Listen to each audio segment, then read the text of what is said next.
Как можеш да говориш така, бе? Детето ми се храни само с зеленчуци, бе, простак! Какви са тия зеленчуци? Ти на ден по 3 декара домати ли му даваш да яде на това дете? Абе, кой си ти да ми обиждаш детето, бе? Ние нищо не казваме.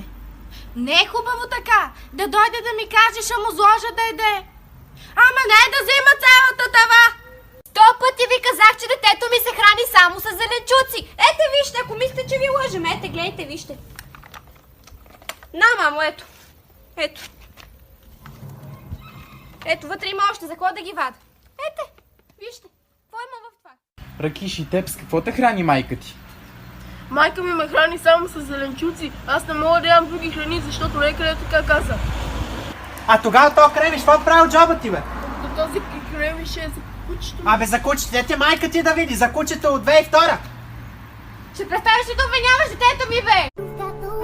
Можеш ли да спреш да обичаш децата си? Не.